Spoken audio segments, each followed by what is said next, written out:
നമസ്കാരം സർ, ആരോഗ്യത്തിലേക്ക് സ്വാഗതം. നാളെ 21-ാം തീയതി എന്ന് പറയുന്നത് ഏറെ നിർണായകമായ ഒരു ദിവസമാണ്. അതായത് നവീൻ ബാബുവിനെ സംബന്ധിച്ചിടത്തോളം അദ്ദേഹത്തിന് എന്ത് സംഭവിച്ചു എന്ന ചോദ്യത്തിന് ഉത്തരം ലഭിക്കേണ്ട ഒരു സാഹചര്യമുണ്ട്. അത് അങ്ങനെ ഇങ്ങനെ ഒന്നും ലഭിച്ചാൽ പോലും കൃത്യമായ അന്വേഷണത്തിലൂടെ കൂടി തന്നെ നമുക്ക് അറിയേണ്ടതുണ്ട് എന്ന് നവീൻ ബാബുവിന്റെ ഭാര്യ മഞ്ജുഷ കൃത്യമായി കോടതിയെ അറിയിച്ചിരിക്കുകയാണ്. വാദമുഖങ്ങളൊക്കെ തന്നെ കോടതി കേട്ടിരിക്കുകയാണ്. ഇനി ഒരു അന്തിമ വിധി CBI വരുന്നുണ്ടോ ഇല്ലയോ എന്നുള്ള ഒരു അന്തിമ വിധി നാളെ പറയുമെന്നാണ് നമ്മൾ ഇതുവരെ പ്രതീക്ഷിക്കുന്നത്. ഇനി അവസാന നിമിഷം മാറി പറയുമോ എന്നൊന്നും അറിയില്ല. ഈ ഒരു ഘട്ടത്തിൽ CBI അന്വേഷിക്കാൻ വരുമോ ഇല്ലയോ എന്ന ചോദ്യം മാത്രമേ നമുക്ക് ഉന്നയിക്കാൻ കഴിയുകയുള്ളൂ. അതിനൊരു കൃത്യമായ ഉത്തരം നമുക്ക് പറയാൻ സാധിക്കുകയില്ല. പക്ഷെ എന്നിരുന്നാലും CBI ഈ കേസിൽ വരും എന്ന് തന്നെയാണ് നമുക്ക് വിശ്വസിക്കാൻ സാധിക്കുക. ഹൈക്കോടതിക്ക് അത്തരം ഒരു വിധി പറയേണ്ട ഒരു സാഹചര്യം എത്തിയിട്ടുണ്ട് എന്ന് നമുക്ക് ഈ ഒരു ഘട്ടത്തിൽ പറയാൻ സാധിക്കുമോ? ഇതിന്റെയൊക്കെ കേന്ദ്ര ബിന്ദു എന്ന് പറയുന്നത് പോസ്റ്റ്മോർട്ടം റിപ്പോർട്ടാണ്. ഈ പോസ്റ്റ്മോർട്ടം റിപ്പോർട്ട് ഫോറൻസിക് എന്ന് പറയുന്നത് സംസ്ഥാന ഗവൺമെന്റിന്റെ വകുപ്പിലാണ്. ഈ സംസ്ഥാന ഗവൺമെന്റ് ഒരാളെ രക്ഷിക്കണമെന്ന് വെച്ച് കഴിഞ്ഞാൽ ഉന്നതന്മാർ വിളിച്ചു പറയും, ആ റിപ്പോർട്ടിൽ നിങ്ങൾ അനാവശ്യമായിട്ടുള്ള കാര്യങ്ങളൊന്നും ചേർക്കണ്ട, സ്വാഭാവിക മരണം എന്നുള്ള രീതിയിൽ റിപ്പോർട്ട് ചെയ്താൽ മതി എന്ന് പറഞ്ഞാൽ വിനീത വിധേയരായിട്ടുള്ള ഈ ഫോറൻസിക് വിദഗ്ധന്മാരൊക്കെ ഒരുമാതിരി അവരുടെ ജോലിയിലും കരിയറിലും ഒക്കെ പേടിയുള്ളവർ തന്നെയല്ലേ അവര്. അപ്പൊ അതിനനുസരിച്ചുള്ള റിപ്പോർട്ടുകളെ തയ്യാറാക്കുകയുള്ളൂ. അത് തന്നെയാണ് ഇവിടെയും സംഭവിച്ചിരിക്കുന്നത് എന്ന് സംശയിക്കേണ്ടിയിരിക്കുന്നു. എന്തെന്ന് വെച്ചാൽ അദ്ദേഹത്തിന്റെ അടിവസ്ത്രങ്ങൾ രൂഷിതമായിരുന്നു, സോക്ക്ഡ് വിത്ത് ബ്ലഡ് എന്ന് പറഞ്ഞിരിക്കുമ്പോഴും അതിന്റെ ഒരു കാര്യവും ഫോറൻസിക് റിപ്പോർട്ടിൽ വന്നിട്ടില്ല. ഇൻക്വസ്റ്റ് റിപ്പോർട്ടിൽ വന്നിരിക്കുന്ന കാര്യങ്ങളുടെ വിശദീകരണമാണ് പോസ്റ്റ്മോർട്ടം റിപ്പോർട്ടിൽ തീർച്ചയായിട്ടും ഉണ്ടാവേണ്ടത്. അത് മാത്രമായിരിക്കണമെന്നില്ല, പക്ഷെ അതിൽ പറഞ്ഞിരിക്കുന്ന കാര്യങ്ങളുടെ വ്യക്തമായിട്ടുള്ള ഒരു വിശദീകരണം തീർച്ചയായിട്ടും ഉണ്ടായിരിക്കേണ്ടതാണ്. അതാണ് അതിന്റെ ബേസിക് ലെവൽ. ആ ബേസിക് ലെവൽ പോലും ഇവിടെ പരിപാലിച്ചിട്ടില്ല എന്നുള്ള ഒരു യാഥാർത്ഥ്യം നമുക്ക് മുന്നിൽ നിൽക്കേ ഇതിൽ കപട നാടകങ്ങളും കപടമായ കളികളും ഉന്നതങ്ങളിലെ സ്വാധീനവും ഒക്കെ ഉണ്ടായിട്ടുണ്ട് എന്നുള്ളത് പകൽ പോലെ വ്യക്തമാണ്. ഒരു CBIയും വരാതെ തന്നെ നമുക്ക് എത്താവുന്ന നിഗമനങ്ങളാണിത്. സാമാന്യമായിട്ടുള്ള നമ്മുടെ ഒരു റീസണിങ് കപ്പാസിറ്റി ഉണ്ടല്ലോ, യുക്തിബോധം, അതിൻ്റെ അടിസ്ഥാനത്തിൽ ഇത് ആദ്യമേ തന്നെ ദുരൂഹതകളുള്ള ഒരു അന്വേഷണമാണ്, സംശയകരമായ ഒരു അന്വേഷണ റിപ്പോർട്ടാണ് എന്ന് വ്യക്തമാകും. ഇതേ യുക്തിബോധത്തിൽ നിന്നുകൊണ്ട് നമുക്ക് ഈ CBI അന്വേഷണം വേണ്ട എന്ന് പറയുന്ന സർക്കാരിന്റെ നിലപാട്, ഒപ്പം അതുപോലെ തന്നെ കഴിഞ്ഞ ദിവസം കണ്ണൂർ CPMന്റെ സെക്രട്ടറി ഒക്കെ തന്നെ പറയുന്നുണ്ടായിരുന്നു ഈ കേസ് അന്വേഷണം കൃത്യമായി തന്നെ മുന്നോട്ട് പോകുന്നുണ്ട് എന്നുള്ളത്. അത് പറയാൻ അദ്ദേഹം ആരാണെന്ന ചോദ്യം മറ്റൊരിടത്തുണ്ട്. ഈ യുദ്ധബോധത്തിൽ നിന്ന് നമുക്ക് മനസ്സിലാക്കാൻ സാധിക്കുന്നത് എന്തൊക്കെയോ തെറ്റ് ചെയ്തവരാണ് അന്വേഷണത്തെ ഭയക്കുക എന്നുള്ള നമ്മൾ കാലാകാലങ്ങളായി പറഞ്ഞു വരുന്ന അല്ലെങ്കിൽ അത് അറിയാവുന്ന കാര്യങ്ങൾ ആവർത്തിക്കപ്പെടുമ്പോൾ ഈ സർക്കാരിന്റെ ഈ ഒരു പിന്നിലുള്ള കളികൾ വളരെ വ്യക്തമായി കോടതിക്കും ബോധ്യപ്പെടുമെന്ന് നമുക്ക് മനസ്സിലാക്കാൻ സാധിക്കില്ലേ? അപ്പൊ അതുപോലെ തന്നെ അങ്ങനെ ബോധ്യപ്പെട്ട് കഴിഞ്ഞാൽ CBI അന്വേഷണം വേണമെന്നും കോടതി പറയില്ലേ? തീർച്ചയായിട്ടും പറയും. പക്ഷെ ഇവിടുത്തെ കള്ളക്കളി നമ്മൾ ശ്രദ്ധിച്ചു നോക്കൂ. നമ്മളിത് കുറെ കണ്ടതല്ലേ. നോക്കൂ, സരിത നായർ എന്ന് പറയുന്ന സോളാർ കേസിലെ പ്രതി മുഖ്യമന്ത്രിയോട് ആവശ്യപ്പെട്ടു ഇക്കാര്യത്തിൽ CBI അന്വേഷണം വേണമെന്ന്, ഇതേ മുഖ്യമന്ത്രിയോട്. അപ്പൊ അദ്ദേഹം ഇങ്ങനെ ഒരു സ്ത്രീ ആവശ്യപ്പെട്ടാൽ എനിക്ക് CBI അന്വേഷണം ഉത്തരവിടാതിരിക്കാൻ പറ്റുകയില്ല എന്നുള്ള ഒരു സത്യസന്ധമായ നിലപാട് സ്വീകരിച്ചു. അന്വേഷണം നടത്തി മുഖ്യമന്ത്രി ഉമ്മൻചാണ്ടിയെ 14 മണിക്കൂർ അദ്ദേഹത്തിനായിട്ട് ചോദ്യം ചെയ്തു. ഗണേശ് എന്ന് പറയുന്ന ആളിന്റെ, ഇപ്പോഴത്തെ മന്ത്രിയുടെ ആ ജീവിതം രക്ഷിക്കാൻ വേണ്ടി അദ്ദേഹം ചെയ്ത ഒരു കുടുംബ സുഹൃത്ത് എന്നുള്ള നിലയിൽ അദ്ദേഹത്തിന്റെ രാഷ്ട്രീയ തമോ ജീവിതത്തിൽ നിന്നും രക്ഷിക്കാൻ വേണ്ടിയിട്ട്, അദ്ദേഹത്തിന്റെ രാഷ്ട്രീയ ഭാവി ഈ കൂമ്പടയുന്നതിൽ നിന്നും രക്ഷിക്കാൻ വേണ്ടിയിട്ട് ചെയ്ത ഒരു ഉപകാരം മാത്രമായിരുന്നു അതെന്ന് പിൽക്കാലത്ത് തെളിഞ്ഞിട്ടുണ്ട്. അതിനുവേണ്ടി ആ മനുഷ്യനെ ക്രൂശിച്ചു. 14 മണിക്കൂർ CBIയുടെ ചോദ്യങ്ങൾക്ക് വിധേയനായി. ഇതെല്ലാം പാവം സഹിച്ചു. ഒരു പരാതിയും ഇല്ലാതെ, ആരോടും ഒരു പരിഭവമില്ലാതെ പുതുപ്പള്ളിയിലെ കല്ലറയിൽ അദ്ദേഹം ഇപ്പോഴും അന്തി ഉറങ്ങുന്നു. എന്തേ അന്നൊരു MV ജയരാജൻ പറയാഞ്ഞത്? എന്തിനാ ഇവിടെ CBI അന്വേഷണം? കേരള പോലീസ് തന്നെ മതി, CBIയെ വിശ്വസിക്കാൻ പറ്റില്ല, CBI കൂട്ടിലിട്ട തത്തയാണെന്നൊന്നും അദ്ദേഹം അന്തെന്ന ജൽപ്പനങ്ങൾ പുറപ്പെടുവിക്കാഞ്ഞത്? ഇപ്പൊ അത് കൂട്ടിലിട്ട തത്തയാണെന്നും പറഞ്ഞൊക്കെ വെപ്രാളം കാണിക്കുമ്പോൾ ഇവരെന്തൊക്കെയോ മറച്ചു വെച്ചിട്ടുണ്ട്, മൂടി വെച്ചിട്ടുണ്ട്. ആ കല്ലറ തുറക്കുമ്പോൾ സത്യങ്ങൾ പുറത്തു വരും. ആ സത്യങ്ങളിൽ നിന്ന് ഓടി ഒളിക്കാൻ വേണ്ടിയിട്ടാണ് ഇവരെ ഇങ്ങനെയൊക്കെയുള്ള വാക്കുകൾ ഉപയോഗിച്ചു കൊണ്ടിരിക്കുന്നത്. MV ജയരാജനും MV ഗോവിന്ദനും കൂട്ടിലടച്ച തത്തയാണെന്ന് പറഞ്ഞ് MV ഗോവിന്ദനും ഈ സമയത്ത് ഇതൊക്കെ പറയേണ്ട കാര്യമില്ല. പാവപ്പെട്ട ഒരു വിധവ 3 മാസമായിട്ട് അവർ സഹിച്ചു, എന്തെങ്കിലും ഒരു തുമ്പ് കിട്ടുമെന്ന് വിചാരിച്ച്. ഒരിക്കലും കൈക്കുള്ളി വാങ്ങിക്കാത്ത ഒരു ഭർത്താവ് ആ വാദം കേട്ടുകൊണ്ട് ആത്മഹത്യ ചെയ്യുമോ? അവർക്കറിയാമല്ലോ ഭർത്താവിനെ എത്രയോ വർഷങ്ങളായിട്ട് കാണുന്നതാണ്, അവരുടെ സ്വഭാവം തിരിച്ചറിയാം. അദ്ദേഹം അങ്ങനെ ആത്മഹത്യ ചെയ്യത്തില്ല എന്നൊരു ബോധ്യമുണ്ടെങ്കിൽ അതുതന്നെയാണ് ഏറ്റവും വലിയ ബോധ്യം. ഏതൊരു പോസ്റ്റ്മോർട്ടം റിപ്പോർട്ടിനേക്കാളിലും ഏതൊരു ഇൻക്വസ്റ്റ് റിപ്പോർട്ടിനേക്കാളിലും വലിയ ബോധ്യം തന്നെയാണ്. അദ്ദേഹം അങ്ങനെ ആത്മഹത്യ ചെയ്യുന്ന ഒരു വ്യക്തിയാണെന്നുള്ളൊരു ബോധ്യം ഉണ്ടായിരുന്നുവെങ്കിൽ മഞ്ജുഷ ആ അന്വേഷണത്തിന് പോവുമായിരുന്നില്ല. അദ്ദേഹത്തിന്റെ ക്യാരക്ടർ അത് വളരെ പ്രധാനപ്പെട്ട ഒരു കാര്യമാണ്. ഏറ്റവും അടുത്തറിയാവുന്ന ആള് എന്ന് പറയുന്നത് മഞ്ജുഷയാണ്. ഒരു ക്യാരക്ടർ അസാസിനേഷൻ കൊണ്ട് പോലും അദ്ദേഹത്തിന് ഹൃദയത്തിൽ മുറിവേൽപ്പിക്കാൻ പറ്റും. അദ്ദേഹം ആത്മഹത്യ ചെയ്യുകയില്ല എന്നുള്ള ദൃഢബോധ്യമുള്ള ഒരു സ്ത്രീ ആയതുകൊണ്ടാണ്. അല്ലാതെ അവര് പയറ്റിത്തെളിഞ്ഞ ഒരു പടയാളി ആയതുകൊണ്ടല്ല. ഇതിനൊരു സത്യമെങ്കിലും അറിയാൻ കഴിയണം. ഭർത്താവിനെ, കുട്ടികളുടെ അച്ഛനെ എന്നത്തേക്കുമായിട്ട് നഷ്ടപ്പെട്ടു, എന്നാൽ സത്യമെങ്കിലും തങ്ങളുടെ ജീവിതത്തിൽ തിരിച്ചു കിട്ടണം എന്നുള്ള ഒരു ആഗ്രഹമാണ് ഏതൊരു മനുഷ്യന്റെ അവകാശം, മനുഷ്യാവകാശമാണ്. അതായത് ഇവിടെ നമ്മൾ കോടതിയിൽ കഴിഞ്ഞ ദിവസം നടന്ന വാദങ്ങൾ, കഴിഞ്ഞ 12-ാം തീയതി നടന്ന വാദങ്ങൾ, അതിന് മുൻപ് നടന്ന 9-ാം തീയതി നടന്ന വാദങ്ങളൊക്കെ തന്നെ പരിശോധിക്കുകയാണെങ്കിൽ ഈ മഞ്ജുഷ പറഞ്ഞ കാര്യമുണ്ട്, ഇത് തന്റെ ഭർത്താവിന്റെ അല്ലെങ്കിൽ നവീൻ ബാബുവിന്റെ ആത്മഹത്യയല്ല കൊലപാതകമാണ് എന്ന് പറയുന്നുണ്ട്.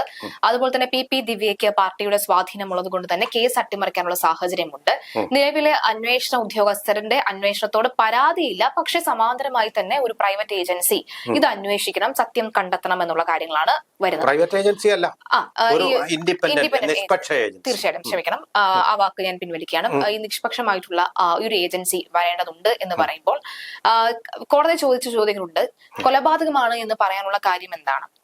പി ദിവ്യക്ക് രാഷ്ട്രീയപരമായി നിൽക്കുന്ന വ്യക്തി എന്നല്ലാതെ മറ്റെങ്ങനെ ഈ കേസിനെ സ്വാധീനിക്കാൻ കഴിയുമെന്നാണ് നിങ്ങൾ ചിന്തിക്കുന്നത്?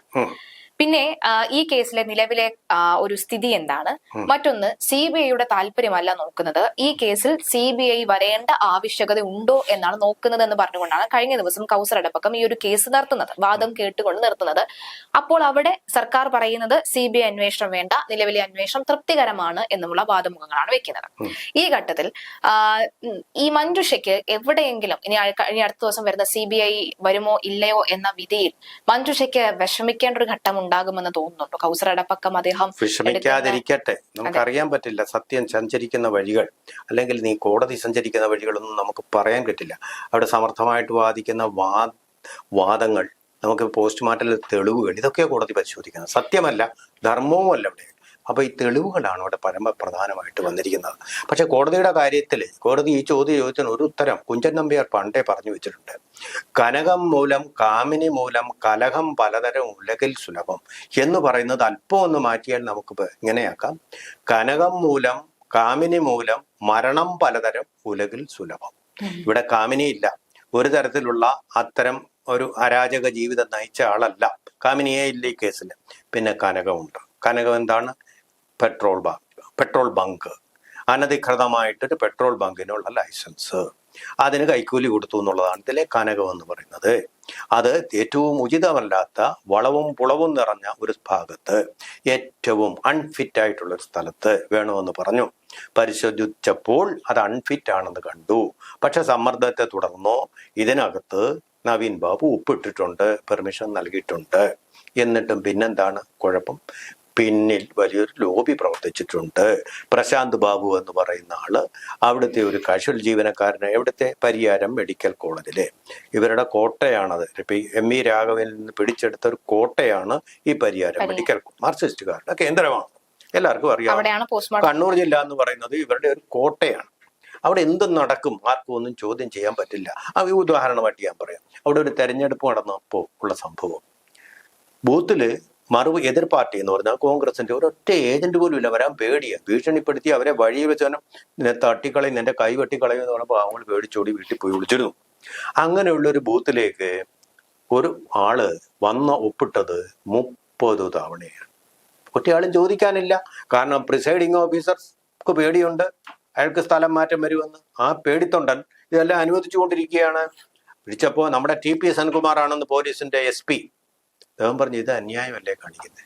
അപ്പൊ ഈ പ്രിസൈഡിങ് ഓഫീസർ TP സെൻകുമാറിനോട് പറഞ്ഞത് എന്താണെന്ന് അറിയാമോ? ഇതിനകത്തെ കാര്യമൊക്കെ നോക്കാനാണ് എന്നെ ഏൽപ്പിച്ചിരിക്കുന്നത്. നിങ്ങൾ പുറത്തുള്ള കാര്യം നോക്കിയാൽ മതി.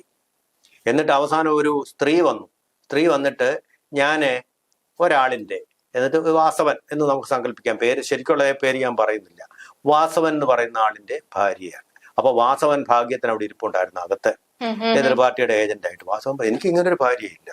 എടാ ഇത് എന്റെ ഭാര്യ തന്നെ ആണോ എങ്കിൽ ഇവളെ വോട്ട് ചെയ്ത് കഴിയുമ്പോൾ ഞാൻ ഇവളുടെ കൈ പിടിച്ചുകൊണ്ട് പുറത്തു പോകും, നീ അങ്ങനെ പോവുകയാണെങ്കിൽ നിന്റെ കൈ വെട്ടും എന്ന് പറഞ്ഞാൽ വാസവന്റെ ഭാര്യ എന്ന് പറയുന്നത് മരിച്ചുപോയൊരു സ്ത്രീയാണ്. ആ മരിച്ച ആളിന്റെ പേര് വോട്ട് ചെയ്യുക.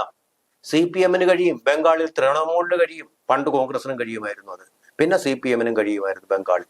ഒറ്റയാളും ചോദിക്കില്ല, ഒരു പോലീസുകാരനും ചോദിക്കില്ല, ഒരു കോടതിയും ചോദിക്കില്ല. CPM അജണ്ടകൾ മുഴുവൻ നടപ്പാകുന്ന അത്ര ഭീകരമായിട്ടുള്ളൊരു ജില്ല തന്നെയാണ്. കൂറുള്ള അണികളുണ്ടെങ്കിൽ നിങ്ങൾക്ക് എന്തും കാണിക്കാം. അതാണ് തൃണമൂൽ ഇപ്പോൾ അവിടെ കാണിക്കുന്നത്. മനസ്സിലായോ? അതുപോലെ തന്നെയാണ് CPM ഇപ്പോഴും അവിടെ കാണിച്ചുകൊണ്ടിരിക്കുന്നത്. PP ദേവിയെ കണ്ടു, ഏത് ജില്ലയിലും പോയി സന്ദർശിക്കാം, ഏത് തെളിവും ഇല്ലാതാക്കാം, പഞ്ചായത്ത് മീറ്റിംഗിൽ പങ്കെടുക്കാം, പണ്ടത്തെ പ്രഭാവത്തോടു കൂടി നമുക്ക് ഞെളിഞ്ഞു തന്നെ നടക്കാം. ആ ഒരവസ്ഥ വന്നിട്ടുണ്ട്. CPM വിചാരിച്ച അതിനപ്പുറത്ത് പണത്തിന് മീതെ പരുന്തും ചലിക്കില്ല എന്ന് പറയുന്നത് പോലെ CPM മേലെ ഒരില പോലും അവിടെ അനങ്ങുകയില്ല എന്നുള്ള അന്തരീക്ഷം തന്നെയാണ് ഈ കെ സുധാകരനും ഒക്കെ വന്നിട്ടും അവിടെ ഇപ്പോഴും സംഭവിച്ചുകൊണ്ടിരിക്കുന്നത്. അവർക്ക് എന്തും ചെയ്യാനുള്ള കഴിവും ഈ ഒരു മരണസമയത്ത് ആദ്യം കുറച്ച് വിമത സ്വരങ്ങളൊക്കെ തന്നെ ഉയർന്നിരുന്നുവെങ്കിലും പടലപ്പിണക്കങ്ങൾ ഉണ്ടാകുന്നു, പത്തനംതിട്ടയും കണ്ണൂരും ഒക്കെ തന്നെ രണ്ട് ചേരിയിൽ നിൽക്കുന്നു, അത്തരം വാർത്തകളൊക്കെ പുറത്തു വന്നിട്ടുണ്ടെങ്കിൽ പിന്നീട് അത് എല്ലാം കൂടി ഒറ്റച്ചേരിയിലേക്ക് മാറുന്ന ഒരു സാഹചര്യം. അത് വെറും ഒരു നാടകമാണ്. ഇപ്പൊ അംബേദ്കർ എന്നും പറഞ്ഞ രാഹുൽ ഗാന്ധിയും പ്രിയങ്ക ഗാന്ധിയും എല്ലാം കൂടെ ഒരു നാടകം കളിക്കുന്നല്ലേ, അതുപോലൊരു നാടകമാണ്. ഞങ്ങൾ കുടുംബത്തോടൊപ്പം ഒരു ആത്മാർത്ഥതയില്ലാന്ന് തെളിയിച്ചു കഴിഞ്ഞില്ലേ. അതുപോലെയാണ് അംബേദ്കറോട് ഇവർക്ക് ഒരു ആത്മാർത്ഥത ഉണ്ടായിരുന്നില്ല. ഭാരതരത്ന എന്താ കൊടുക്കായിരുന്നത്? അദ്ദേഹത്തിനെ ആദ്യത്തെ പ്രധാനമന്ത്രിയാക്കാമായിരുന്നല്ലോ. എന്താ ചെയ്യായിരുന്നത്? എന്താണ് അംബേദ്കർക്ക് വേണ്ടി അവർ ചെയ്തിട്ടുള്ള? അംബേദ്കറെ തോൽപ്പിക്കുകയല്ലേ ചെയ്തിട്ടുള്ളത്. അദ്ദേഹത്തിന് ധനകാര്യമന്ത്രിയാവാനുള്ള പിടിപാടുണ്ടായിരുന്നു. ലണ്ടനിൽ അഭ്യാസം നടത്തി 1ാം റാങ്കിലാണ് അദ്ദേഹം പാസ്സായിട്ടുള്ളത്. നെഹ്റുവിന് എങ്ങനെ അവിടെ അഡ്മിഷൻ കിട്ടിയത്? റാങ്ക് കിട്ടിയിട്ടൊന്നുമല്ല. അന്ന് എലീറ്റ് ആയിട്ടുള്ള കുടുംബങ്ങളിൽ നിന്നുള്ള ആൾക്കാർക്ക് ഓക്സ്ഫോർഡിൽ അഡ്മിഷൻ കിട്ടും. അങ്ങനെ കിട്ടിയതാണ്. നെഹ്റു കുടുംബത്തിൽ എല്ലാവർക്കും അങ്ങനെ കിട്ടിയിട്ടുള്ളതാണ്. ഇങ്ങനെ അങ്ങനല്ല, കഷ്ടപ്പെട്ട് പഠിച്ച് റാങ്ക് നേടിയതാ. പണമില്ലാതിരുന്നിട്ടും നിസ്വനായിട്ടും ദളിതനായിട്ടും പിന്നാക്കക്കാരനായിട്ടും നേടിയതാണ്. ആ അംബേദ്കർ ഇന്ത്യയുടെ ആദ്യ പ്രധാനമന്ത്രിയായി വാഴിച്ച എന്തായിരുന്നു കുഴപ്പം? ഇന്ത്യയുടെ സ്ഥിതി എത്രമാത്രം മെച്ചപ്പെട്ടതിനും ഇന്ത്യ പുരോഗമിക്കാതിരിക്കുന്നതിന് കാരണം ഇതിന്റെ പകുതി വിഭാഗം ജനങ്ങൾ മുന്നോട്ട് പോകുന്നില്ല എന്നുള്ളത് കൊണ്ടാണ്, പിന്നോക്കം നിൽക്കുന്നതുകൊണ്ടാണ്. ആ ആൾക്കാരും കൂടെ മുന്നോട്ട് വന്നിരുന്നെങ്കിൽ ഇന്ന് ഇന്ത്യ ലോകത്തിലെ ഏറ്റവും 1ാമത്തെ രാജ്യമായിട്ട് മാറിയനെയും. മനസ്സിലായോ? അതിന് അംബേദ്കറെ പ്രധാനമന്ത്രിയാക്കേണ്ടത്. അതിനുള്ള മരുന്ന് അംബേദ്കർ ആയിരുന്നു. അത് ചെയ്യാതിരുന്ന അംബേദ്കറുടെ പടവും വെച്ചുകൊണ്ട്, ഭരണഘടനയുടെ പടവും വെച്ചുകൊണ്ട് കാണിക്കുന്ന പോലെ കോപ്രായങ്ങൾ കാണിച്ചുകൊണ്ടിരിക്കുക എന്ന് പറയുന്ന പോലെ ഞങ്ങൾ കുടുംബത്തോടൊപ്പം പറയാൻ വല്ല കുഴപ്പമുണ്ടോ? നിങ്ങൾ കുടുംബത്തോടൊപ്പം ആണെങ്കിൽ CBI അന്വേഷണം വേണം നിങ്ങൾ പറയൂ. വേറൊന്നും ചെയ്യണ്ട. നിങ്ങൾ സമരവും നടത്തണ്ട, പ്രതിഷേധവും നടത്തണ്ട. അതൊക്കെ നിങ്ങൾ നടത്താൻ മിടുക്കരാണ്. നിങ്ങൾ ഈ CBI അന്വേഷണത്തിന് അനുകൂലമാണെന്ന് അന്ന് ഉമ്മൻചാണ്ടിയുടെ കാര്യത്തിൽ പറഞ്ഞ ഒരു വാക്ക് പറയും. അതാണ് നിങ്ങളുടെ ആത്മാർത്ഥത. അതിന്റെ അഗ്നി പരീക്ഷയിൽ നിങ്ങൾ അമ്പേ പരാജയപ്പെട്ട് കഴിഞ്ഞിരിക്കുന്നു. ഇനി ഈ വിടുവായത്തൊന്നും പറയണ്ട. നിങ്ങളുടെ ഗുണ്ടായുസം കൊണ്ട് നിങ്ങൾ എന്ത് വേണമെങ്കിലും നിങ്ങൾക്ക്. ഇപ്പൊ രാഹുൽ ഗാന്ധി അങ്ങനെയാണല്ലോ, ഗുണ്ടായുസം കൊണ്ടാണല്ലോ അവിടെ ഒരു പാവപ്പെട്ട ട്രൈബൽ സ്ത്രീയെ, ദളിത സ്ത്രീയെ ഇടിച്ച് തറയിലിട്ടിട്ടാണ് അദ്ദേഹം അങ്ങോട്ട് പോയത്. 2 പാവപ്പെട്ട പ്രായമായ MP ICUയിൽ കിടക്കുക അദ്ദേഹത്തിന്റെ ഗുണ്ടായുസം കൊണ്ട്. അതുകൊണ്ട് ഇദ്ദേഹത്തിന്റെ ഗുണ്ടായുസം കൊണ്ടും പലതും കാണിക്കാൻ പറ്റുമായിരിക്കും. അതുകൊണ്ട് പക്ഷെ സത്യം പുറത്തു വരണമെങ്കിൽ CBI അന്വേഷണം, അല്ലെങ്കിൽ താങ്കൾ പറഞ്ഞ പോലെ നിഷ്പക്ഷ ഏജൻസിയുടെ അന്വേഷണം തന്നെ വേണ്ടി വരും. പോലീസ് എന്ന് പറഞ്ഞ ഇപ്പൊ നോക്കൂ, PP ദേവി ഏത് പാർട്ടിയിൽപ്പെട്ട ആളാ? കേരളം ഭരിക്കുന്ന ഏത് പാർട്ടിയിൽപ്പെട്ട ആളാ? MV ജയരാജൻ ഏത് പാർട്ടിയിൽപ്പെട്ട ആളാ? ഇവരെല്ലാം ഒരേ പാർട്ടി, ഒരേ തൂവൽ പക്ഷികളാണ്. അതുകൊണ്ട് ഇവർ കോടതി വഴി ഇങ്ങനൊരു അന്വേഷണം നടത്താനിരിക്കാനുള്ള എല്ലാ സമ്മർദ്ദങ്ങളും ഉണ്ടാക്കും. അവർ വിചാരിക്കും. ഇപ്പോൾ നിങ്ങൾ അറിയും, നമുക്ക് അറിയേണ്ട ഒരു കാര്യം എന്ന് പറഞ്ഞാൽ ഈ ചീഫ് സെക്രട്ടറിമാരെയൊക്കെ ഇവരെങ്ങനെയാണ് വശത്താക്കി വെക്കുന്നത്? ചീഫ് സെക്രട്ടറിമാരെയൊക്കെ വശത്താക്കി വെക്കുന്നത് ജോലിയിൽ നിന്ന് പിരിഞ്ഞു പോകുമ്പോൾ നല്ല ഖുഷിയായിട്ടുള്ള പോസ്റ്റ് അത് കിട്ടും. ഇത് തന്നെ പലപ്പോഴും സംഭവിക്കുന്നത്. അറിഞ്ഞോ അറിയാതെയോ ജഡ്ജിമാർക്കും ഇതുപോലെയുള്ള സ്ഥാനങ്ങൾ കിട്ടും. മനസ്സിലായോ? അങ്ങനെയുള്ള സ്ഥാനങ്ങൾ കിട്ടണമെന്നുള്ളവർ ഇവർക്ക് അനുകൂലമായിട്ട് വിധിക്കുകയുള്ളൂ. സത്യസന്ധരായിട്ടുള്ളവർ അങ്ങനെയല്ല, നീതിയുടെ പക്ഷത്ത് നിൽക്കുകയും ചെയ്യും. ഇവിടെ മഞ്ജുഷ എന്ന് പറയുന്ന ഒരു ഗവൺമെന്റ് അല്ല, ഒരു പാർട്ടിയല്ല, ഒറ്റപ്പെട്ട പാവം ഒരു വിധവ മാത്രമാണ്. അവിടെയാണ് ഇതിന്റെ പ്രശ്നം വരുന്നത്.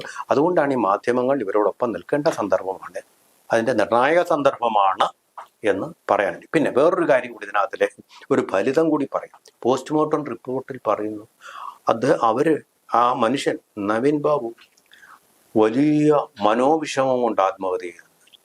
FIR-ലും അത് തന്നെയാണ് പറയുന്നിരിക്കുന്നു. എന്താണ് ഈ മനോവിഷമം ഇവരെങ്ങനെ കണ്ടുപിടിക്കുന്നത്? അതിന്റെ ബാരോമീറ്റർ എന്താണ്? അതിന്റെ മെർക്കുറി ഉയരുക എന്താണ്? എന്ത് തെളിവിന്റെ അടിസ്ഥാനത്തിൽ? അശാസ്ത്രീയമായിട്ട് ഒരു കാര്യം പോലീസ് ചട്ടപ്രകാരം, പോലീസിന്റെ കൃത്യനിർവഹണ പ്രകാരം ഒരു പോസ്റ്റ്മോർട്ടം നടത്തി കഴിഞ്ഞാൽ അതിന്റെ കാരണം എന്താണെന്ന് പോസ്റ്റ്മോർട്ടം റിപ്പോർട്ടിൽ പറയേണ്ട ഒരാവശ്യവും ഇല്ല.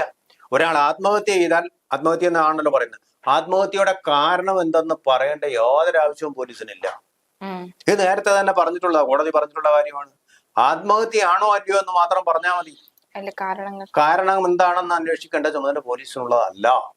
ഇത് TP സെൻകുമാർ തന്നെ അദ്ദേഹത്തിന്റെ പുസ്തകം വായിച്ചുകൊണ്ട് പറയാം. ഒരിക്കൽ ഇതുപോലെ 9 പ്രാവശ്യം സർക്കാരിൽ നിന്ന് ചീഫ് സെക്രട്ടറി അദ്ദേഹത്തിന് കത്തയച്ചു. ഇതിന്റെ കാരണം എന്താണെന്ന് വ്യക്തമാക്കുക. പക്ഷെ അങ്ങനെ കാരണം എന്താണെന്ന് അറിയില്ല എന്നുണ്ടെങ്കിൽ പിന്നെ PP ദിവ്യ എന്തിനാണ് നമ്മൾ കുറ്റപ്പെടുത്തുന്നത്? ദിവ്യ എന്തിനാണ് നമ്മൾ കുറ്റപ്പെടുത്തുന്നത്? കാരണം എന്താണ് എന്ന് അറിയണ്ട എന്നുണ്ടെങ്കിൽ, ആത്മഹത്യ ചെയ്ത കാരണം എന്താണ് എന്ന് അറിയണ്ട എന്നുണ്ടെങ്കിൽ, അല്ലെങ്കിൽ പോലീസ് അന്വേഷിക്കേണ്ട എന്നുണ്ടെങ്കിൽ എന്തിനാണ് നമ്മൾ താങ്കൾ പറഞ്ഞത്, ഇപ്പോൾ പറഞ്ഞത് ആത്മഹത്യ ചെയ്യുന്നുണ്ട്, പക്ഷെ അതിന്റെ കാരണം അന്വേഷിക്കാനുള്ള ബാധ്യത, അത് കണ്ടുപിടിക്കാനുള്ള ബാധ്യത പോലീസ് തന്നെ ഇല്ല. അപ്പോൾ നമ്മൾ എന്തിനാണ് PP ദിവ്യയെ നമ്മൾ ചോദ്യം ചെയ്യേണ്ട കാര്യം എന്താണ്? ഇവിടെ ചോദ്യം ചെയ്യേണ്ട ഒരു കാര്യമില്ല. അവരെ ചോദ്യം ചെയ്യേണ്ട കാര്യമേ ഇല്ലായിരുന്നു. അവരെന്തെങ്കിലും കുഴപ്പമുണ്ടാക്കിയിട്ടുണ്ടോ? പരാതി വന്നെങ്കിൽ ചോദ്യം ചെയ്യണം. പരാതി വന്നാൽ അന്വേഷിക്കേണ്ട ബാധ്യതയുണ്ട്. ഇവിടെ സാധാരണഗതി ഇപ്പൊ ഉദാഹരണം നോക്കും, ഒരാൾ ആത്മഹത്യ ചെയ്തു, ആത്മഹത്യയായിരുന്നു അത്, ആത്മഹത്യയുടെ കാരണം വ്യക്തമാക്കൂ എന്ന് പറഞ്ഞ് ചീഫ് സെക്രട്ടറി കത്തയക്കുന്നു. എന്നിട്ട് ഒരു 9 തവണ ഇങ്ങനെ കത്തയച്ചു TP സെൻകുമാറിന്.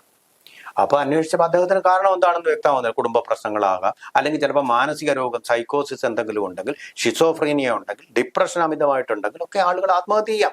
ഇതൊന്നും മനസ്സിലോട്ട് ഇറങ്ങിയ ഒരു പോലീസ് ഉദ്യോഗസ്ഥനോ ഒരു ഡോക്ടർക്കോ പരിശോധിക്കാൻ കഴിയുന്ന കാര്യങ്ങളല്ല. ചിലർ ആത്മഹത്യാ പ്രവണത 45 വയസ്സ് കഴിയുമ്പോൾ ചിലർക്ക് ഉണ്ടാവുന്നുണ്ട്. മനസ്സിന്റെയാണ്. ഈ മനസ്സ് ആർക്കെങ്കിലും കാണാൻ പറ്റുമോ? ഇന്നുവരെ കാണാൻ കഴിഞ്ഞിട്ടില്ല.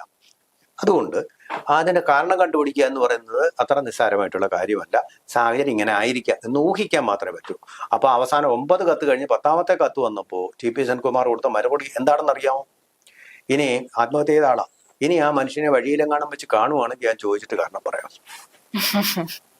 അന്ന് ഈ ധിക്കാരമായിട്ട് മേലുദ്യോഗസ്ഥന് കത്തെഴുതിയതിന് ഇദ്ദേഹത്തെ സസ്പെൻഡ് ചെയ്യായിരുന്നു. പക്ഷേ അന്ന് മന്ത്രി പറഞ്ഞു, അയാൾ മര്യാദയ്ക്ക് പറഞ്ഞതല്ലേ, കാരണം എന്താണെന്ന് അറിയില്ല എന്ന് 9 തവണ അയാൾ പറഞ്ഞു. 10ാമത്തെ തവണ നിങ്ങൾ ചോദിച്ചുകൊണ്ടല്ലേ ഇത് പറഞ്ഞത്. അദ്ദേഹത്തിനെതിരെ ഒരു നടപടിയും നടത്തണ്ട. അത് സർവീസ് പ്രകാരം പോലീസിന്റെ ബാധ്യതയല്ലത് എന്നുള്ളത് കൊണ്ടാണത്. കാരണം എന്തായിരിക്കാം എന്ന് പക്ഷെ അന്വേഷണം വഴി ചിലപ്പോൾ വ്യക്തമായിരുന്നിരിക്കും. ഇന്നതാണ് കാരണം, സാമ്പത്തിക പ്രശ്നം, കടഭാരം ഉണ്ടായിരുന്നു, അതുകൊണ്ടായിരിക്കാം എന്ന് പറയാനേ പറ്റൂ. അതുകൊണ്ടാണ് എന്ന് പൂർണ്ണമായിട്ടും വിഷമുള്ളിൽ ചെന്നിട്ടുണ്ടെങ്കിൽ പറയാം വിഷം ചെന്നിട്ടാണ്. വിഷം എന്തുകൊണ്ട് കഴിച്ചു എന്നുള്ളത് നമുക്കൊന്നും അറിയാൻ, പക്ഷെ കുറിപ്പുണ്ടെങ്കിൽ കണ്ടുപിടിക്കാം. കുറിപ്പില്ലെങ്കിൽ നമുക്കൊന്നും കണ്ടുപിടിക്കാൻ നമുക്ക് ഒരു ലിമിറ്റ് ഉണ്ട് അവിടെ. ആ ലിമിറ്റിലാണ് അത് നിൽക്കുന്നത്. തീർച്ചയായും എന്തായാലും CBI അന്വേഷണം വരട്ടെ എന്ന് നമുക്ക് പ്രതീക്ഷിക്കാം. തീർച്ചയായിട്ടും വരണം. ഈ വിഷയിൽ ഷാജി തിരോധാനം താങ്കൾക്ക് ഓർമ്മയുണ്ട്? മരിച്ചതിന് ശേഷം, അതായത് ഈ പാലത്തിനടിയിൽ നിന്നും മൃതശരീരം കിട്ടിയിരുന്നു.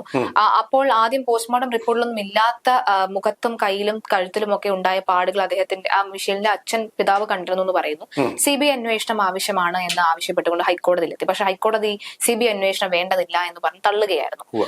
അതുപോലെയൊക്കെ ഈ കേസ് CBI അന്വേഷണം തൽക്കാലം വേണ്ടതില്ല എന്ന് പറഞ്ഞ് തള്ളുമോ ഇല്ലയോ എന്നടക്കമുള്ള ചോദ്യങ്ങൾ ഉയരുകയാണ്. അതെ, ഇപ്പൊ കൊച്ചിന് ഇപ്പൊ വേറെ ഒരുപാട് കേസുകൾ അങ്ങനെ വേണ്ടല്ലോ. കൊച്ചുകുട്ടി അത് അത് സ്വാഭാവിക മരണമാണെന്ന് പറഞ്ഞല്ലോ, ഇപ്പൊ കണ്ടുപിടിച്ചിട്ടില്ലേ? അതിന്റെ അമ്മ, രണ്ടാനമ്മ കൊല്ലുകയായിരുന്നു, ഒരു പിഞ്ചു കുട്ടിയെ കൊല്ലുകയായിരുന്നു.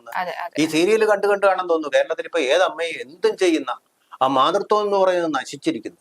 ആ ഒരു അവസ്ഥയിലേക്ക് അപ്പൊ കേരളം പോയിക്കൊണ്ടിരിക്കുന്നത് പുതിയ യുഗത്തില്. തീർച്ചയായിട്ടും എന്തായാലും നമുക്ക് നാളത്തെ ഒരു ദിവസം ഇത് നിർണായകം തന്നെയാണ്. CBI അന്വേഷണം വന്നു കഴിഞ്ഞാൽ ഉടനടി നടപടികൾ ഉണ്ടാകുമെന്ന് കരുതാം എന്ന് പ്രതീക്ഷിക്കുന്നു. CBI അന്വേഷണം ഉണ്ടായാലും സത്യം പുറത്തു വരുമെന്നുള്ള ഘട്ടമില്ല. കാരണം തെളിവുകളെല്ലാം വ്യക്തമായിട്ട് നശിപ്പിച്ചു കാണും. എങ്കിലും അങ്ങനെങ്കിലും ഒരു ആശ്വാസം വരട്ടെ എന്ന് പ്രാർത്ഥിക്കുക മാത്രമേ നിസ്സഹായരായി നമുക്ക് ചെയ്യാൻ സാധ്യം. വളരെയധികം